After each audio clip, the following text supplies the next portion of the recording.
ప్రభునేసు క్రీస్తు నామములో మీ అందరికీ వందనాలు. Praise the Lord. ఈ ఉదయకాల సమయంలో దేవుని యొక్క వాక్యాన్ని చదువుకుందాం.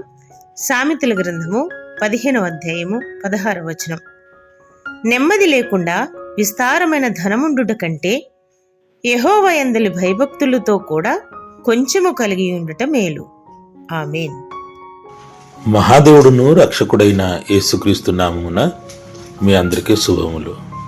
అందరూ బాగున్నారా? మీరు అందరూ బాగుండాలని దేవుని శాంతిలో మీ కొరకు ప్రతిదినము ప్రార్థన చేస్తున్నాం. ఈ ఉదయకాల సమయంలో విస్తారమైన ధనము కలిగి ఉన్నప్పుడు ఏం జరుగుతుంది అని మనము చూస్తున్నాం.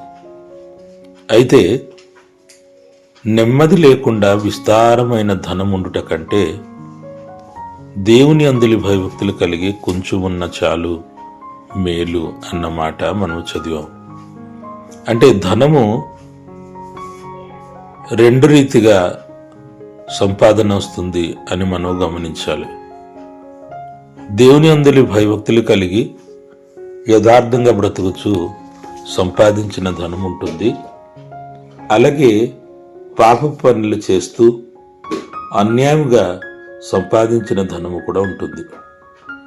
అయితే అన్యాయముగా సంపాదించిన ధనము నెమ్మది లేకుండా చేస్తుంది అని మనము గమనించాలి. కానీ దేవుని అందులో భయభక్తులు కలిగి మనము కష్టపడి సంపాదించిన ధనం మాత్రము మనకు మేలుకరంగా ఉంటుంది అని ఇక్కడ క్లియర్గా మనం అర్థం చేసుకుంటున్నాం. అయితే దేవుని అందులో భయభక్తులు కలిగి కష్టపడి విస్తారంగా సంపాదించడం అది తప్పు కాదు. ధనము సంపాదించడము తప్పు కాదు. ఉన్న ధనమును ఇంకా దాన్ని కష్టపడి పెంచడం మాత్రము తప్పు కాదు. కానీ అన్యాయంతో సంపాదించిన ధనము దేవుని దృష్టిలో అది పాపము గనుక చాలామంది ధనవంతులు ఉంటారు. వారు పాపము చేసి అన్యాయం చేసి సంపాదిస్తుంటారు. లంచగొండుల పనులు చేసి లంచం తీసుకొని సంపాదించిన వారు చాలామంది ఉంటారు. కానీ ఆ ధనము ఇంటికి తీసుకుని వచ్చినా వారికి మనశ్శాంతి ఉండదు. ఒక కూలివాడు కూలి పనికి వెళ్ళి సంపాదించుకొని తీసుకుని వెళ్ళిన ఆ ధనము వారింటిలో ఎంతో సంతోషం ఇస్తుంది. చూడండి, వారు చక్కగా కష్టపడి సంపాదిస్తారు. ఇంటికి వచ్చి స్నానం చేసి ప్రశాంతంగా నిద్రపోతారు. కానీ పాపం చేసి సంపాదించిన వాడికి ఎప్పుడు ఆ ధనము శాంతి ఇవ్వదు, దుఃఖం పెడుతుంది, బాధ పెడుతుంది, మనశ్శాంతి కూలిపోయినట్లు చేస్తుంది.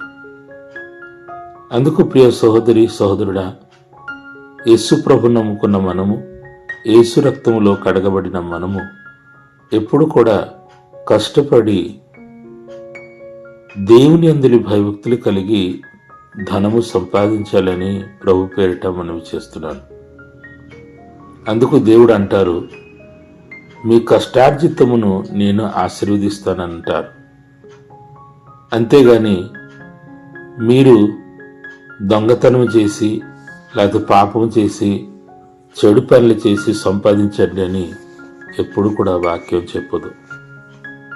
అందుకు యేసు రక్తంలో కడగబడిన మనము పరిశుద్ధంగా జీవిస్తూ దేవుని అందులి భయభక్తులు కలిగి కష్టపడి సంపాదించాలని ప్రభు పేరిట మనవి చేస్తున్నాను.